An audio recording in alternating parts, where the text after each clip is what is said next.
tudo bem? Que Deus abençoe a tua casa, a tua família, em nome de Jesus Cristo de Nazaré. Eu me chamo Dessan e você está no canal Meu Alvo é Cristo, onde nós temos vídeo novo todos os dias a partir das 9 horas da manhã, com a leitura diária e a meditação na Palavra de Deus. E também quinta, sexta e sábado nós estamos fazendo as análises dos tópicos das lições da revista da Escola Bíblica Dominical nesse primeiro trimestre de 2021, que o tema é o verdadeiro pentecostalismo, a atualidade da doutrina bíblica sobre a atuação do Espírito Santo. E essa semana nós passamos a semana estudando, falando sobre o tópico, sobre a lição de número 8, que é comprometidos com a palavra de Deus. Nós aprendemos a importância da palavra de Deus para a vida do crente, para a vida do pentecostal, para a vida do protestante.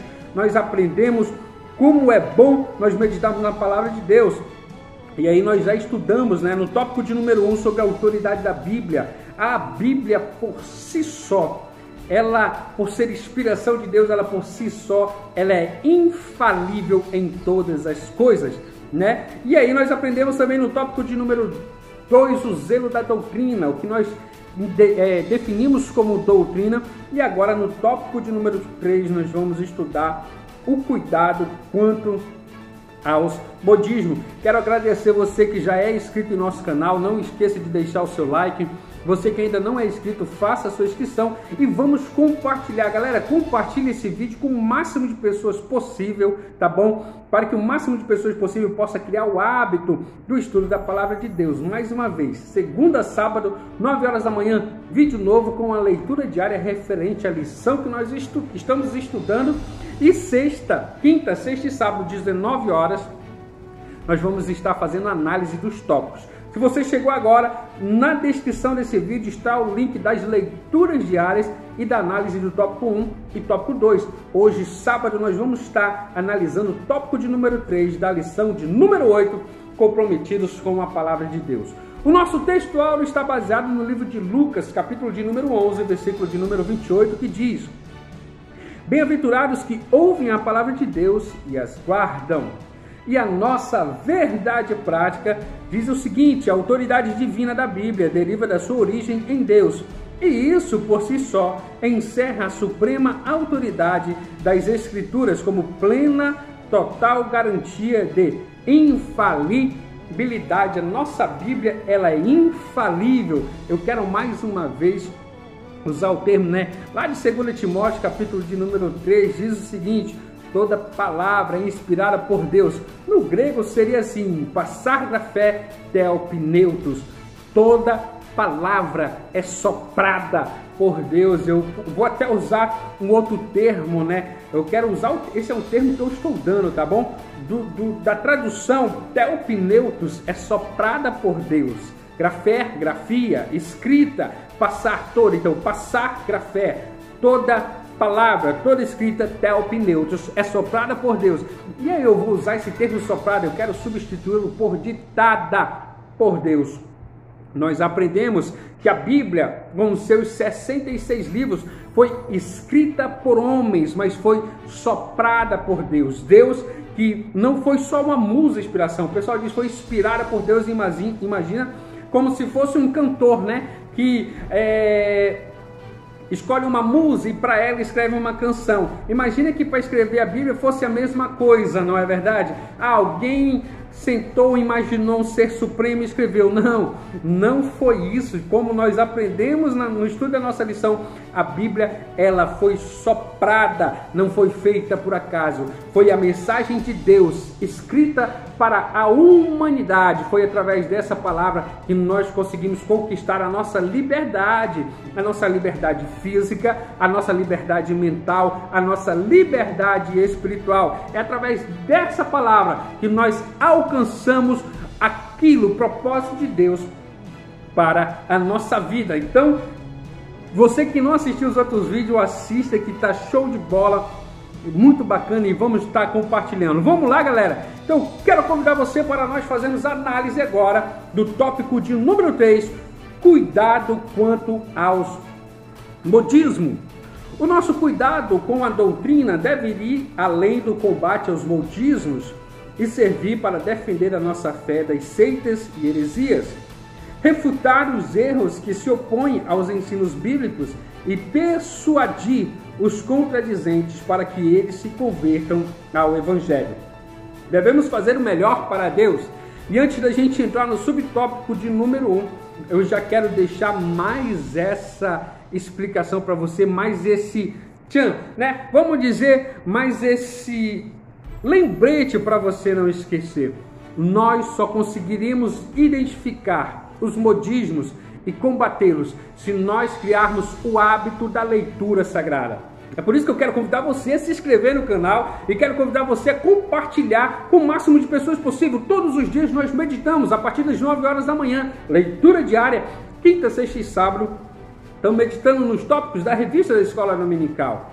Então como é que nós vamos combater o modismo se nós não lemos a palavra? Impossível, não tem como. Então eu quero deixar essa dica para você, dica de ouro, dica valiosa para você. Olha, vamos ler a Bíblia, criar o hábito de ler a Bíblia, estudar as santas escrituras de Deus. Só assim nós estaremos aptos para combater esse modismo, essa moda que tem surgido aí ao longo desses anos. Vamos aprender, vamos ver o que é modismo e vamos ver o que a Bíblia fala sobre isso e qual é a real mensagem bíblica para mim, para você. Vamos lá, então vamos lá. O que é modismo? Modismo, essa palavra traz a ideia do que está na moda. Isso se aplica também no campo teológico.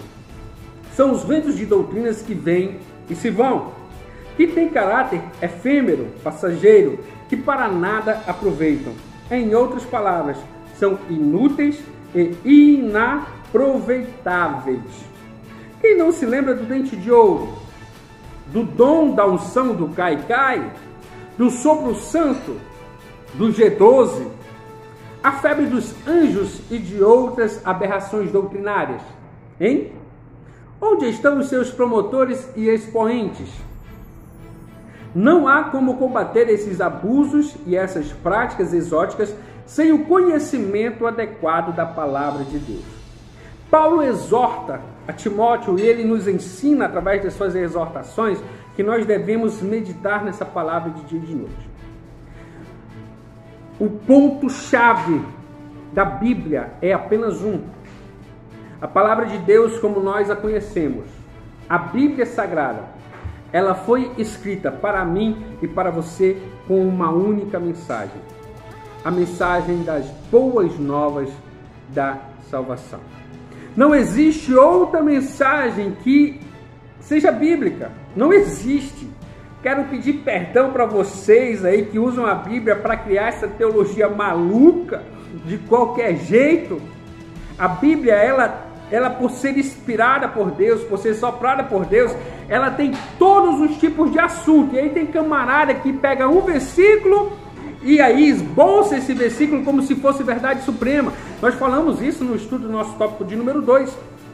Mas a mensagem bíblica é apenas uma, as boas novas da salvação. O Antigo Testamento, ele conta a história de Deus, do primeiro pecado, como o pecado entrou no mundo. E a partir daí inicia-se o processo de salvação para a humanidade.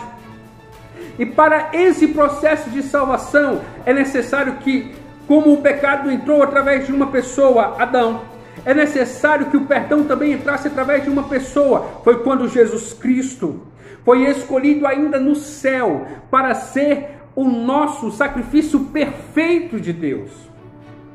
E inicia-se o processo de salvação da humanidade. O pecado entrou por um homem, o perdão irá entrar por um homem. Mas para que esse homem aparecesse, Deus precisou escolher um povo, que foi o povo de Israel, o povo judeu. E Jesus Cristo de Nazaré nasceu da linhagem de Davi. E Jesus Cristo de Nazaré levou sobre si as nossas dores, levou sobre si os nossos pecados. E o castigo que antes era nosso, estava sobre ele. E o castigo que estava sobre ele nos trouxe a paz, a redenção. E graças ao sacrifício de Cristo Jesus no Calvário é que nós conseguimos obter o direito do perdão e o direito de entrarmos nas mansões celestiais e termos uma vida plena, agradável e saudável. Recuperamos através do sacrifício de Cristo Jesus no Calvário tudo aquilo que nos foi tirado pela semente do pecado. É nisso que se resume a palavra de Deus, no sacrifício de Cristo Jesus, no plano divino de Deus para a salvação da humanidade, para que nós não venhamos perecer no lago de fogo que foi preparado para Satanás e seus anjos. A palavra de Deus, ela se resume na minha e na sua salvação.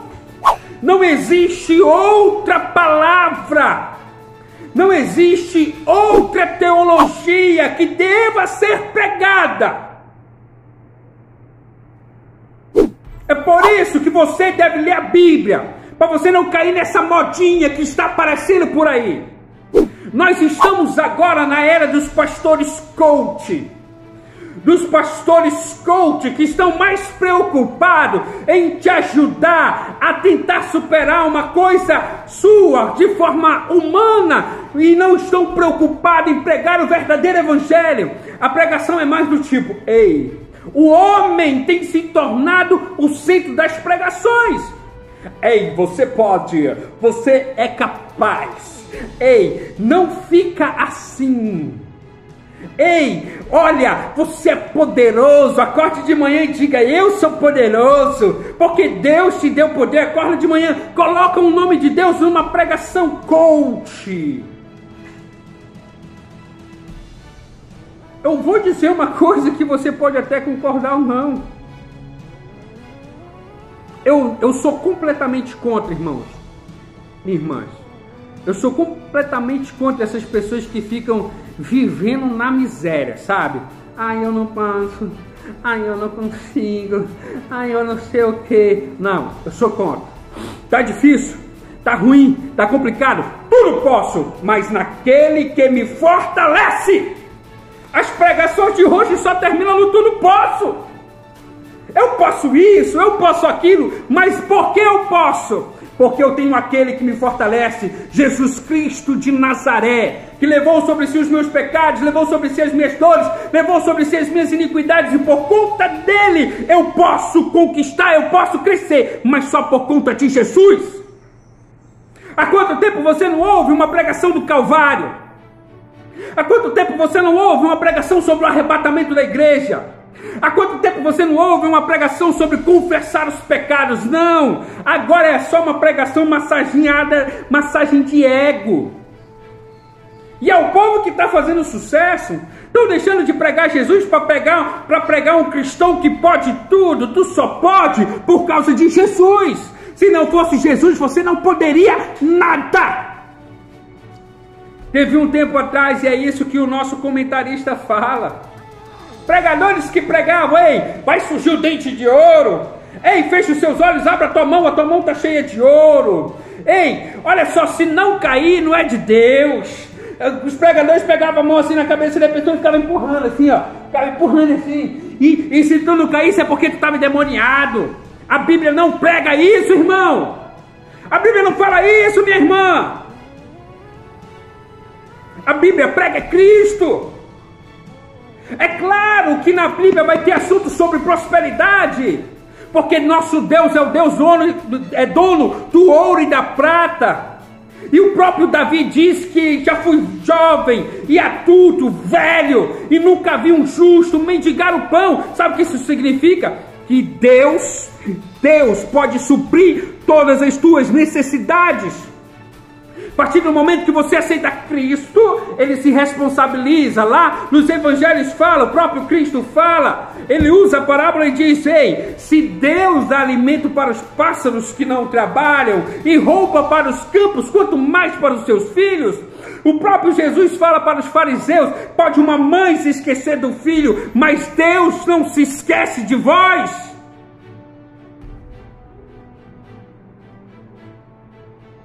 Nosso Deus é o dono do ouro e da prata, sim. Ele pode todas as coisas, sim, mas a palavra de Deus, ela só tem uma mensagem, é isso que eu quero que você entenda, é a mensagem da salvação. Saiu dessa mensagem, é heresia, é hipocrisia, é papo furado, é gente só querendo ganhar mídia. A única mensagem é a salvação, o resto é moda. E pode até te dar um sentido por um pouco tempo, mas não vai te dar a verdadeira libertação. É por isso que nós temos uma mocidade doente, um grupo de jovens doente, uma igreja doente. Porque entregam-se às coisas que Deus pode oferecer, mas não se entregam a Deus. Porque entregam-se aos milagres que Jesus pode realizar, mas não se entregam a Jesus.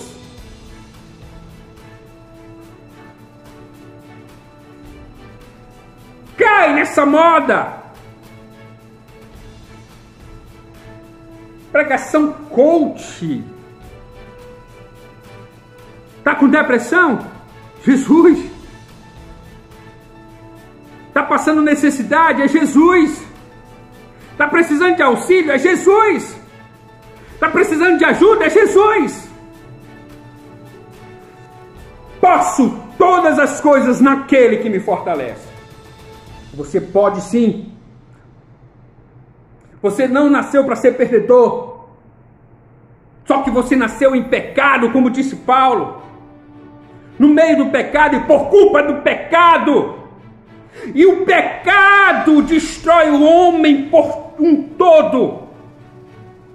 E como é que eu vou conquistar então as bênçãos de Deus para a minha vida? É me entregando exclusivamente a Jesus. Ei, a minha vida, o meu caminho é para Jesus. A partir daí, meu amigo, a partir daí, minha amiga, tudo dará certo na tua vida.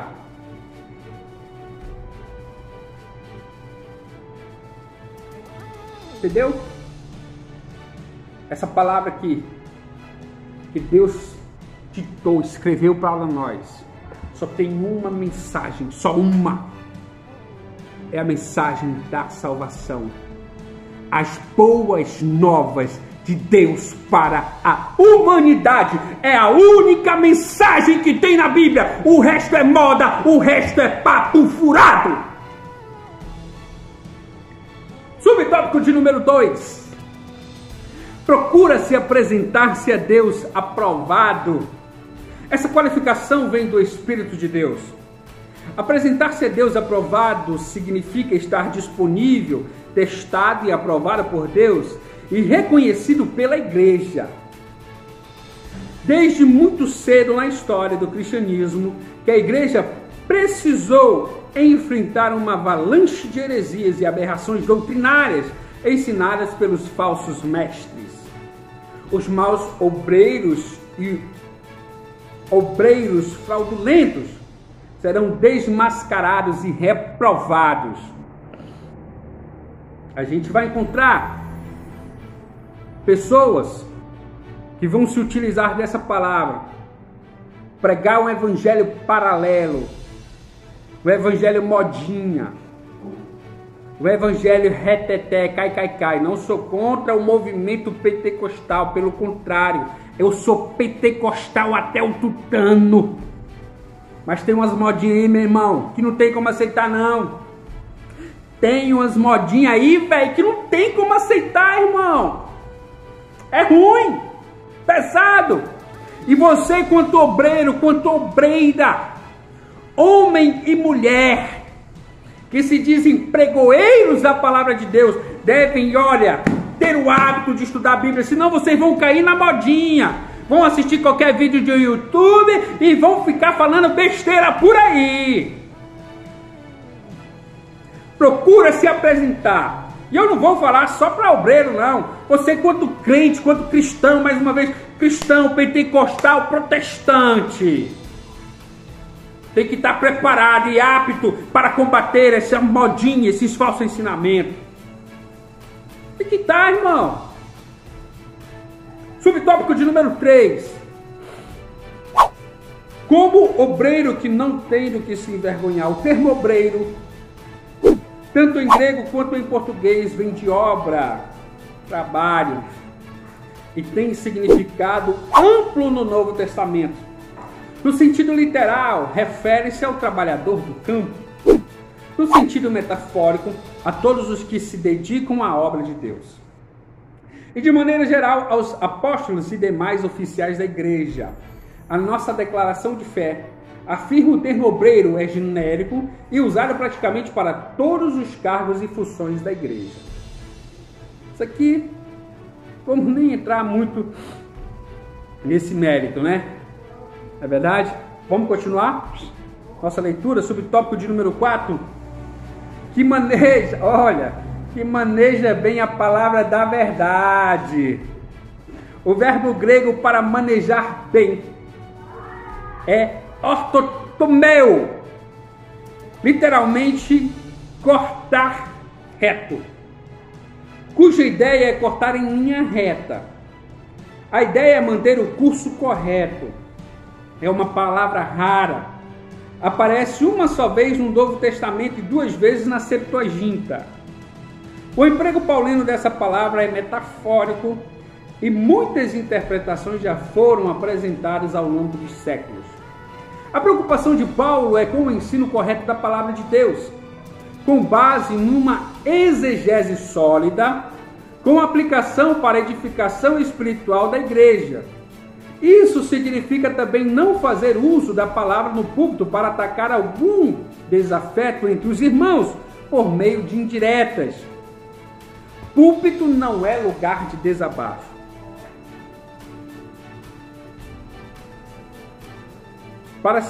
Para sermos obreiros aprovados diante de Deus, nós devemos primeiro manejar bem a palavra. A palavra ela foi comparada por Paulo como a espada do Espírito. E nós só estaremos aptos para a peleja se nós tivermos o hábito de estudá-la, de lê-la diariamente. Aí nós estaremos preparados. E as pessoas, tanto homem quanto mulher, que manejam, que leem a palavra de Deus, não perdem tempo, irmãos, dando indireta no púlpito. Tem neguinho aí, tem gente aí que usa púlpito para jogar indireta, para falar mal do irmão, para apontar o erro dos outros. Ei, a palavra ela deve ser pregada de forma nua e crua. O evangelho deve ser pregado de forma simples. Jesus Cristo de Nazaré veio para a redenção dos pecadores, veio para a redenção dos pecadores. Igreja não é lugar para pecado, não é lugar para indireta, púlpito não é lugar para ser usado de qualquer forma. E você, meu amigo, minha amiga, que tem vontade de usar o púlpito da igreja, se preocupe primeiro em ler a palavra, buscar conhecimento, entendimento na palavra. Nossa conclusão, nós temos compromisso com a palavra de Deus. E cremos que ela é a única revelação de Deus escrita para a humanidade. Diante disso, fica claro que nenhuma outra literatura exerce autoridade sobre a nossa vida. A palavra de Deus, ela deve ser a nossa bússola moral. Ela deve servir para nos orientar, para nos mostrar o caminho e para nos capacitar. Amém? Esse foi o estudo dos nossos tópicos. E vamos lá, vamos ver, para memorizar, para refletir a respeito do tema da nossa lição, comprometidos com a palavra. Eu quero lhe perguntar, o que significa o brado da reforma de sola escritura para nós? O que significa esse brado? Sola escritura! Link na descrição, tá aí, tá no link, tá bom? Tem o link, tópico de número 1, tá aí, tá bem explicadinho esse brado da sola escritura, mas eu vou responder para vocês de forma resumida. O brado de sola escritura significa que a Bíblia é a única regra de fé e prática para a vida cristã. E é por meio dela que podemos conhecer a Deus e entender a sua vontade. 2 Timóteo capítulo 3, versículo 14 ao 17. Segunda pergunta para você: como Deus se comunica conosco atualmente? Também tópico de número 1 e tópico de número 2, está lá. Nós cremos que Deus continua a se comunicar com o seu povo por meio dos dons espirituais e pela palavra. Não podemos esquecer da palavra, mas Deus se comunica conosco por meio dos dons espirituais. O que significa e perseveravam na doutrina dos apóstolos? Nós falamos isso no nosso tópico de número 2. O que significa, hein? Se você não viu o vídeo, tem aí na descrição desse aqui, está o link, tópico de número 2. Significa que os discípulos permaneciam seguindo os ensinamentos dos apóstolos. O que significa modismo? Nós acabamos de estudar, né? Está nesse vídeo que você acabou de assistir, modismo. O significado de modismo é o que está na moda, e isso se aplica também no campo teológico. São os ventos de doutrinas que vêm e que vão, que têm caráter efêmero, passageiro, que para nada aproveitam. Em outras palavras, são inúteis e inaproveitáveis. E a última pergunta: qual a preocupação do apóstolo Paulo com o uso da frase maneja bem a palavra da verdade? O que você acha? O que você entendeu com tudo que nós falamos? A preocupação de Paulo é com o ensino correto da palavra de Deus, com base numa exegese sólida, com aplicação para a edificação espiritual da igreja. Então, a palavra de Deus, nós devemos manejá-la de forma correta, nos preocupando em pregar o que está escrito, não em criar moda. Muito obrigado por tudo, que Deus abençoe a tua vida. Lembrando que a partir de segunda-feira nós estaremos na nossa leitura diária, tá bom? Em Atos Apóstolos, capítulo de número 4, versículo de número 7 ao versículo de número 9.